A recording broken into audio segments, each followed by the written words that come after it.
Assalamualaikum warahmatullahi wabarakatuh. Perkenalkan, nama saya Kiki Muhammad Airas dari Prodi Manajemen kelas B semester 1 dengan nomor induk mahasiswa 289215037. Nah, di dalam mata kuliah kali ini tentang perpajakan dengan dosen pengampu Bapak Rahmat Pramukti SEMM. Nah, di dalam perpajakan kali ini saya akan membahas tentang perencanaan dan pengolahan pendapatan pajak yang baik dan benar di Kota Bandung. Nah, sebelum ke materi, lebih dahulu ada analisis kebijakan pengolahan pajak daerah dalam peningkatan PAD di Kota Bandung. Nah, tujuan dari pembahasan untuk menunjang tugas UAS ini adalah untuk mengetahui sejauh mana peningkatan pendapatan asli daerah melalui mekanisme pengelompokan pajak suatu daerah. Badan Pendapatan Daerah adalah dinas yang bertanggung jawab untuk mengelola pendapatan asli daerah di Kabupaten Bandung.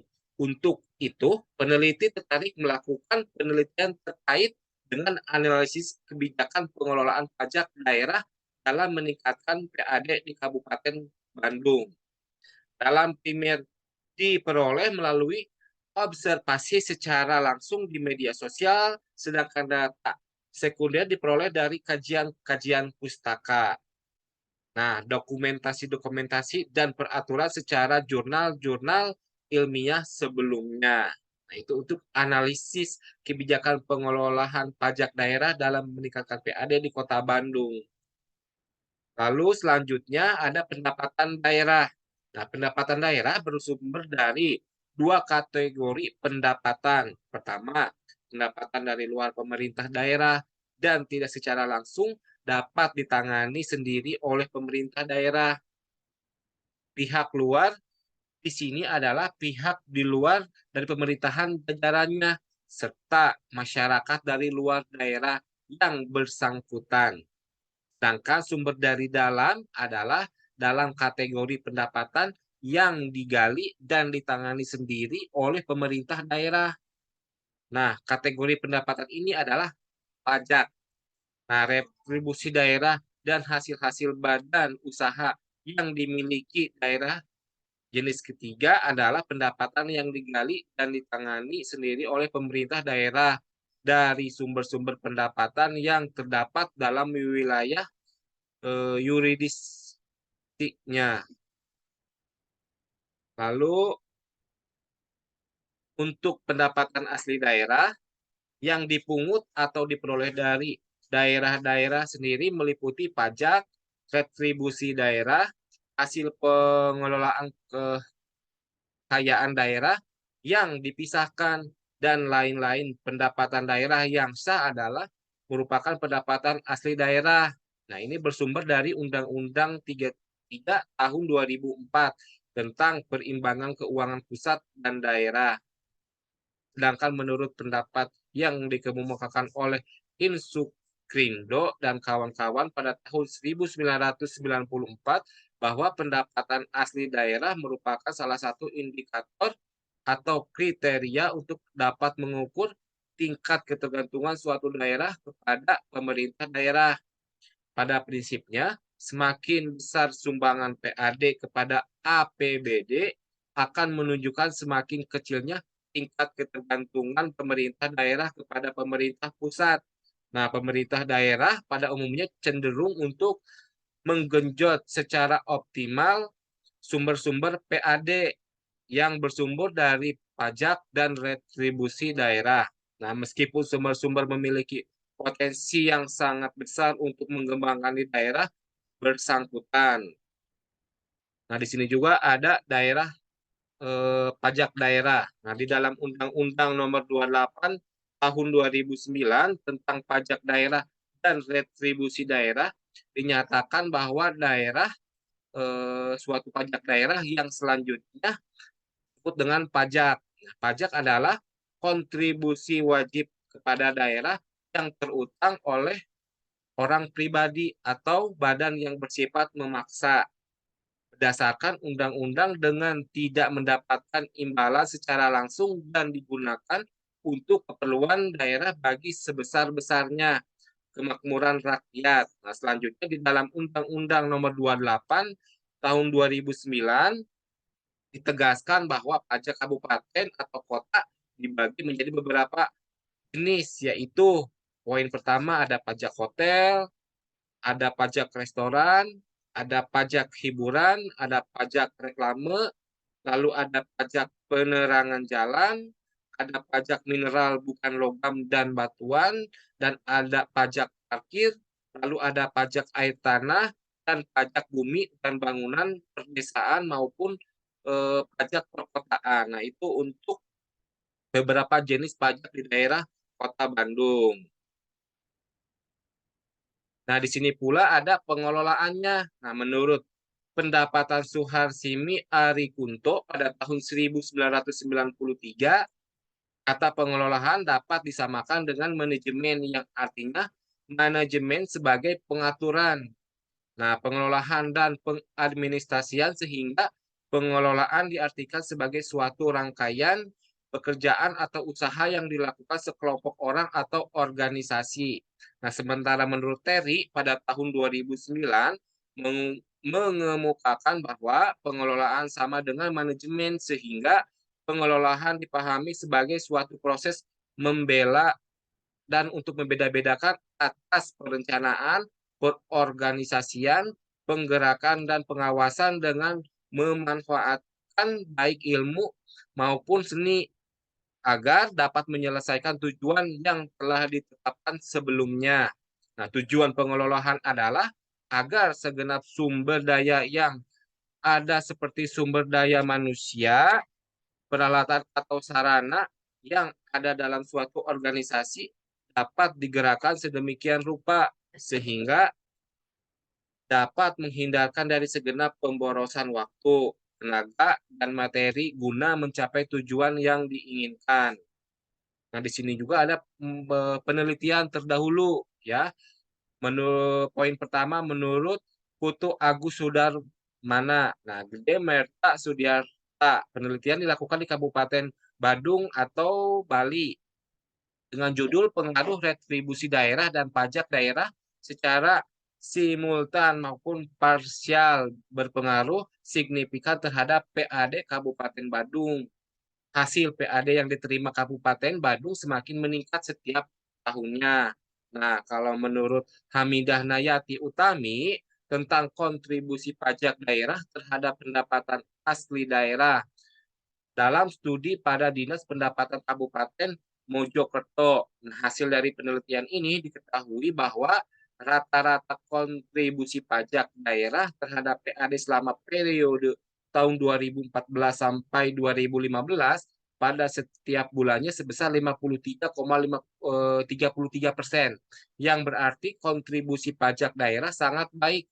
Pemerintah daerah Kabupaten Mojokerto melalui Dinas Pendapatan Kabupaten Mojokerto melakukan sosialisasi kabupaten peraturan di dalam daerah nomor 1 tahun 2011 tentang pajak daerah melalui media cetak, intensifikasi dan ekstensifikasi pajak daerah kepada wajib pajak untuk peningkatan PAD. Nah, jika menurut Muhammad Iqbal SEMM Widi Sunandirka SAK di dalam pengaruh penerimaan pajak daerah dan retribusi daerah terhadap pendapatan asli daerah Kabupaten Badung. Di dalam studi kasus pada Badan Keuangan di daerah Kabupaten Bandung periode 2009 sampai dengan 2015, hasil tersebut dibuktikan dengan hasil uji hitung lebih besar daripada tabel ya. Jadi dengan signifikan 0,000 lebih kecil daripada 0,05. Nah, itu menurut penelitian terdahulu. Nah, sedangkan hasil penelitian sekarang, penelitian yang dilakukan oleh peneliti saat ini adalah di mana lokus dilakukan di Kabupaten Bandung dengan judul Analisis Kebijakan Pengelolaan Pajak Daerah. oleh Bapenda Kabupaten Bandung. Hasil Bapenda dalam melakukan pengelolaan pajak daerah membentuk UPT-UPT pajak di wilayah kecamatan dan dilakukan kadang dengan sistem jemput bola dengan kendaraan keliling secara terjadwal bergantian di setiap wilayah. Dampaknya masyarakat merasa terbantu di dalam membayar kewajibannya dan PAD bersumber dari pajak daerah meningkat setiap tahunnya.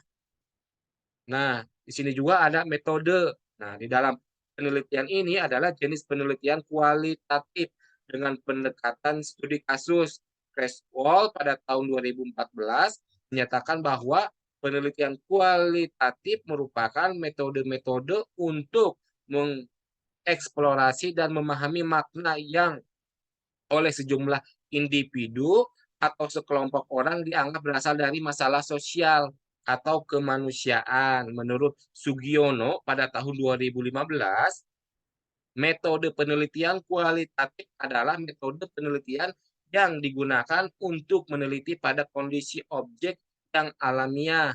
Sebagai lawannya adalah eksperimen, di mana peneliti adalah sebagai instrumen kunci. Teknik pengumpulan data adalah triangulasi atau suatu penggabungan. Analisis data bersifat induktif dan hasil penelitian kualitatif lebih menekankan makna daripada generalisasinya. Nah, penelitian dilakukan pada Badan Pendapatan Daerah Kabupaten Bandung terkait pengelolaan pajak di daerah Kabupaten Bandung. Nah, di sini juga ada instrumen penelitian. Nah, instrumen penelitian adalah alat-alat yang diperlukan atau yang dipergunakan untuk mengumpulkan data. Menurut Apija pada tahun 2016, dalam penelitian ini yang menjadi instrumen penelitian utama adalah peneliti sendiri sebagaimana menurut Sugiono pada tahun 2014 bahwa dalam penelitian kualitatif yang menjadi instrumen atau alat penelitian adalah peneliti itu sendiri. Nah, menurut Bung In pada tahun 2013, data adalah bahan keterangan tentang sesuatu objek penelitian. Jenis data yang digunakan dalam penelitian ini adalah data kualitatif dan data kuantitatif. Nah, menurut Ridwan pada tahun 2010 menyatakan bahwa data kualitatif yaitu data berhubungan dengan kategorisasi. Nah, karakteristik berwujud pertanyaan atau berupa kata-kata, dan data kuantitatif yaitu data yang berwujud angka-angka.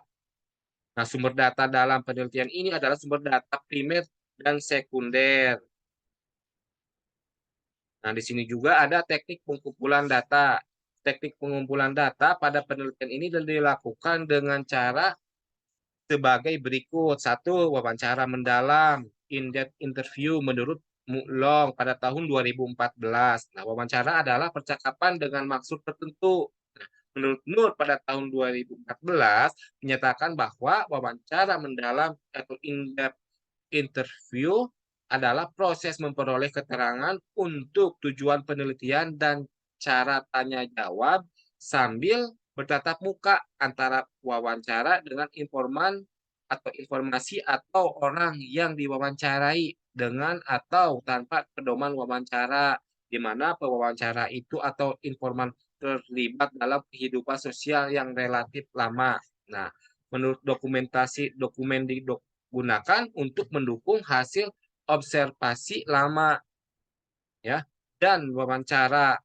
Nah, menurut dokumen merupakan catatan peristiwa yang sudah berlalu.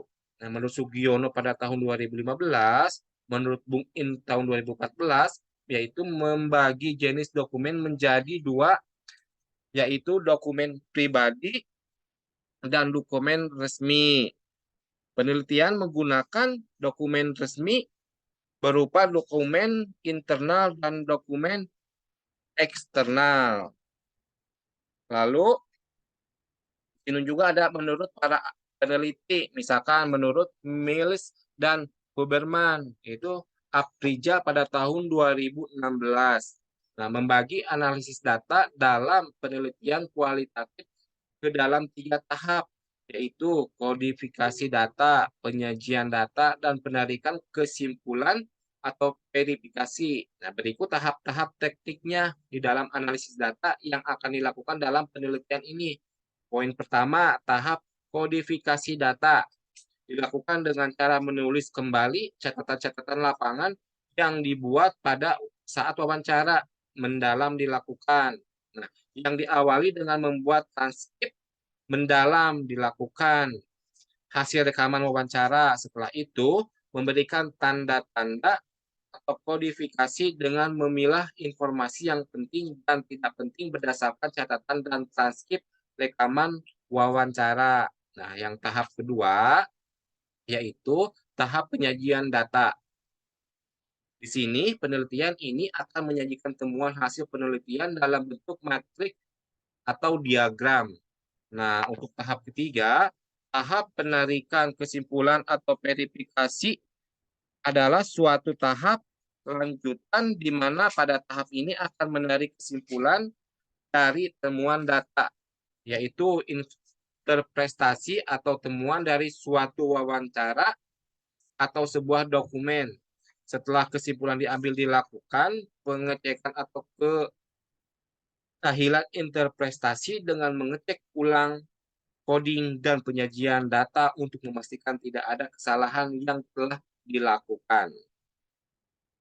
Nah, teknik analisa data. Nah, di sini ada bebas pajak ya tentang teknik analisa data. Data-data yang diperoleh baik data-data primer atau data sekunder digabungkan dan dilakukan analisis secara deskriptif sehingga mendapatkan hasil kesimpulan terkait dengan potensi retribusi daerah dalam peningkatan PAD di Kabupaten Bandung. Setelah selesai dilakukan analisis deskriptif, data dapat disajikan untuk ditelaah dan dikoreksi ulang. Lalu jika terdapat kekurangan data, dilengkapi dan dilanjutkan menjadi sebuah hasil penelitian yang dilakukan. Ya, itu untuk teknik analisis data. Di sini juga ada hasil dari pembahasan. Nah, untuk hasil dari pembahasan, potensi pendapatan asli daerah Kabupaten Bandung yaitu merupakan daerah otonom yang sangat banyak memilih potensi-potensi sumber daya alam, khususnya sumber daya alam wisata budaya, wisata kuliner, sehingga potensi ini dapat digali dan dikembangkan untuk dapat disajikan potensi penerimaan daerah yang dapat berkontribusi kepada pendapatan daerah berdasarkan Undang-Undang pada tahun 33 tahun 2004 tentang perimbangan keuangan pusat dan daerah. Dijelaskan bahwa pendekatan asli daerah terdiri dari satu pajak dan retribusi daerah, lalu ada pengelolaan kekayaan daerah yang dipisahkan, dan lain-lain pendapatan asli daerah yang sah dengan aktivitas kegiatan masyarakat yang sangat dinamis. Nah, masyarakat membutuhkan berbagai bentuk pelayanan yang harus didapatkan dari jajaran pemerintah daerah, diantaranya pelayanan transportasi umum, pelayanan terminal, pelayanan pasar untuk memenuhi kebutuhan sehari-hari, pelayanan akan ruang-ruang publik untuk melakukan aktivitas, berbagai aktivitas.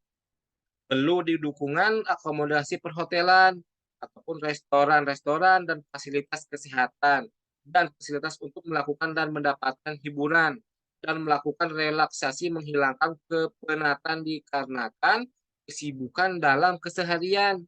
Masyarakat di Indonesia pada umumnya saat ini sedang melakukan transformasi diri dari masyarakat yang dikenal masyarakat desa saat ini menjadi masyarakat kota dengan berbagai fasilitas pendukung. Saat ini sangat sulit mencari dan mendapatkan desa dalam bentuk aslinya. Desa sudah berkembang maju seiring dengan adanya bantuan-bantuan dari pemerintah, di mana sebelumnya reformasi desa hanya sebagai objek dan subjek pembangunan. Saat ini desa sudah menjadi pelaku dan pemilik pembangunan, ya, kemajuan serta kelembagaan. Sudah barang tentu berpengaruhi perilaku masyarakat dan jajaran aparatur desa. Mereka sudah dapat mengikuti kemampuan zaman, bahkan menikmati kemajuan zaman. Nah, itu menurut revolusi industri ya. Lalu di sini juga ada potensi daerah pajak ya. Nah, di dalam potensi daerah pajak di Kabupaten Bandung cukup signifikan sekali. Hal ini dikarenakan begitu banyak destinasi-destinasi wisata di Kabupaten Bandung, sehingga potensi ini dapat digali dan dikembangkan, belum lagi dengan aktivitas masyarakat yang cukup padat di Kabupaten Bandung, di wilayah Kota Bandung ya. Banyak UMKN yang membuka restoran-restoran, khususnya restoran Padang, warung-warung Tegal. Ini merupakan potensi pajak yang dapat dipungut oleh pemerintah daerah. Mungkin selama ini belum dipungut dikarenakan termasuk kategori restoran atau rumah makan kecil. Tetapi kondisi saat ini justru mereka tumbuh dan menjamur di pelosok-pelosok wilayah dan di Kabupaten Bandung ya. Restoran-restoran besar sudah jelas pasti dikenakan pajak restoran dan pajak penghasilan bagi pemiliknya setiap tahunnya. Pajak restoran dikenakan kepada masyarakat yang makan dan minum di suatu restoran wajib dikenakan pajak restoran atau pajak rumah makan. Nah, potensi-potensi ini yang harus dikelola dengan baik, dikenakan dan disesuaikan dengan kondisi lingkungan sekitarnya. Rumah-rumah makan kecil, omsetnya bisa mencapai di atas 1 juta lebih per hari ya. Dapat dibayangkan jika dihitung rata-rata mereka memiliki keuntungan antara 20 sampai 30% dari omset yang didapat, maka mereka memiliki penghasilan per harinya di atas rata-rata 200 sampai dengan 300 ribu rupiah. Lalu di sini ada potensi pajak daerah di Kabupaten Bandung. Nah, pajak daerah merupakan iuran wajib yang diterima dari masyarakat daerah berdasarkan undang-undang, di mana wajib pajak tidak mendapatkan imbalan secara langsung. Wajib pajak dapat dikenakan sanksi. Nah, jika piutang pajak tidak dapat diselesaikan sesuai peraturan yang berlaku, nah di bawah ini dapat terlihat kontribusi penerimaan pajak daerah periode 3 tahun terakhir, yaitu tahun 2018 sampai dengan tahun 2020 di Kota Bandung. Misalkan tahun 2018 mempunyai target 3 triliun 800 3 triliun 800 1 M 464.999.999 sekian. Nah, realisasinya menjadi 468, 478, 510, 168. Nah, berarti target tercapai dari dan melebihi. Nah, sedangkan pada tahun 2019 targetnya itu adalah 398, 176, 000, 000. Sedangkan realisasinya di atas 4 triliun. Nah, berarti targetnya itu tercapai bahkan melebihi. Nah, pada tahun 2020 targetnya itu 4 triliun ya, sekian. Nah, sedangkan realisasinya mencapai 4 triliun, hampir 5 triliun kurang 100 M ya. Nah, keterangannya itu berarti target tercapai bahkan melebihi ya. Nah, dari target tercapai bahkan melebihi sumber. Nah, pada tahun 2020 dalam 3 tahun terakhir, pajak melebihi target yang ditetapkan. Ini memberikan begitu besar kontribusi kepada peningkatan PAD Kabupaten Bandung. Dapat diyakini di masa pandemi pada tahun 2019 ya, saja target dapat dilampaui berat. Kinerja jajaran Badan Pendapatan Daerah bekerja sangat baik dan jajarannya memiliki komitmen yang tinggi untuk dapat menaikkan PAD di Kabupaten Bandung kerjasama dengan UPT yang dibentuk berdasarkan peraturan kepala daerah ya, itu untuk potensi pajak di daerah Kota Bandung. Lalu di sini juga ada hambatan-hambatan dalam pelaksanaan. Nah, di dalam laporan perpajakan, kendala-kendala yang dijumpai saat dilakukan pengelolaan pajak-pajak daerah adalah target yang ditentukan sebelum memenuhi analisa yang akurat. Lalu ada keterbatasan sumber daya manusia, aparatur pajak daerah. Lalu ada masyarakat belum taat membayar pajak daerah-daerah. Lalu ada keterbatasan dukungan sarana dan prasarana bagi para petugas lapangan. Semua ini merupakan kendala. Namun jika kendala dapat diselesaikan dengan adanya solusi dan pemecahan sesuai peraturan yang berlaku, masalah ini merupakan potensi bagi peningkatan penerimaan retribusi daerah. Ya, di sini juga ada strategi peningkatan sumber pendapatan asli daerah. Ya, optimalisasi intensifikasi pemungutan pajak daerah antara lain dapat dilakukan dengan cara-cara sebagai berikut. Poin pertama, dengan melakukan penguatan pada basis pemungutan dengan mempercepat adanya revisi atau penyempurnaan peraturan daerah dengan adanya pengubahan pada tarif disesuaikan dengan kondisi saat ini, khususnya tarif retribusi daerah. Lalu poin yang kedua, perlu adanya peningkatan secara kelembagaan, dalam arti peningkatan kapasitas pengelola penerimaan daerah merupakan salah satu kunci keberhasilan bagi peningkatan penerimaan retribusi daerah melalui upaya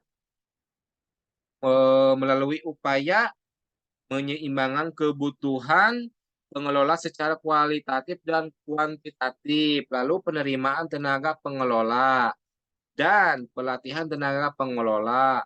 Lalu ada pemenuhan aspek kesejahteraan tenaga pengelola atau yaitu berupa gaji, upah pungut, karir dan sistem pensiun, ya. Nah, untuk poin yang ketiga, meningkatkan pengawasan, hal ini dapat ditingkatkan yaitu antara lain dengan melakukan pemeriksaan secara dadakan dan berkala, memperbaiki proses pengawasan, penerapan sanksi terhadap penunjuk pajak daerah dan sanksi terhadap pihak fiskus ya, serta meningkatkan pembayaran pajak daerah dan pelayanan yang diberikan oleh daerah. Nah, poin yang keempat, meningkatkan efisiensi administrasi yang menekan biaya pemungutan. Tindakan yang dilakukan oleh daerah yaitu antara lain memperbaiki prosedur administrasi dan menekan biaya pemungutan. Tindakan yang dilakukan oleh daerah yaitu antara lain memperbaiki prosedur administrasi retribusi daerah melalui penyederhanaan administrasi, peningkatan efisiensi sensi pemungutan dari setiap jenis pemungutan. Nah, yang poin yang kelima ada peningkatan kapasitas penerimaan melalui perencanaan yang lebih baik. Hal ini dapat dilakukan dengan meningkatkan koordinasi dengan instansi terkait di daerah. Lalu poin yang keenam, meningkatkan kesadaran wajib pajak atau retribusi.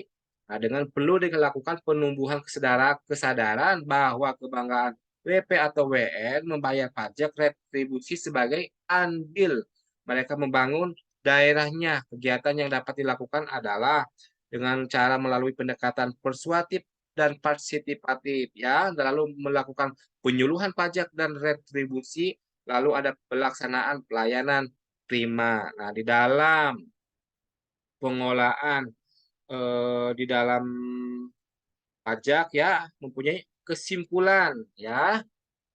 Nah, berdasarkan hasil dan bahasan tersebut di atas, maka dapat disimpulkan yaitu untuk meningkatkan pendapatan asli daerah, pemerintah daerah Kabupaten Bandung meningkatkan pelayanan dengan membentuk UPT-UPT pelayanan retribusi daerah di setiap wilayah kecamatan dan melakukan pelayanan dengan mekanisme jemput bola menggunakan kendaraan operasional secara terjadwal dalam seminggu 2 kali di setiap UPT-UPT pelayanan perpajakan dan retribusi daerah.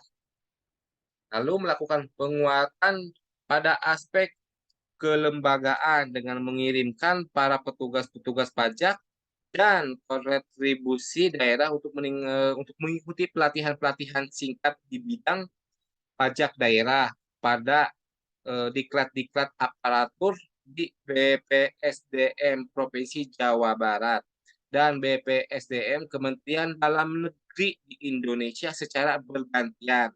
Lalu melengkapi dukungan sarana dan prasarana guna mendukung pelaksanaan tugas pelayanan dengan melengkapi perangkat-perangkat IT di setiap PT UPT bidang pelayanan pajak daerah. Nah, penerimaan daerah melakukan evaluasi atas tata kelola perpajakan dan retribusi daerah dengan diadakannya penyelenggaraan bagi pejabat dan petugas yang sudah terlalu lama ya dalam suatu jabatan dan suatu tugas yang digelutinya. Ini dilakukan agar memberikan penyegaran kembali sesuai tugas pokok dan fungsinya. Nah, diupayakan penempatan orang dalam jabatan sesuai dengan latar belakang pendidikan dan pengalaman yang dimiliki serta kompetensi yang dimilikinya ya. Lalu diperlukan adanya penyempurnaan dan perbaikan pada manajemen pengelolaan pajak dan retribusi suatu daerah dengan menerapkan manajemen yang profesional. Lalu diperlukan adanya pengurangan piutang pajak daerah dan penerimaan daerah berkontribusi kepada pendapatan asli daerah setiap tahunnya meningkat sehingga ini perlu dipertahankan bahkan perlu digali kembali potensi potensi yang dapat digali dan dikembangkan di tahun-tahun ke depan. Nah, itu untuk perpajakan ya. Apabila ada perkataan atau penjelasan yang kurang maksimal, mohon dimaafkan. Sekian pembahasan ujian akhir semester 3 dari saya. Wassalamualaikum warahmatullahi wabarakatuh.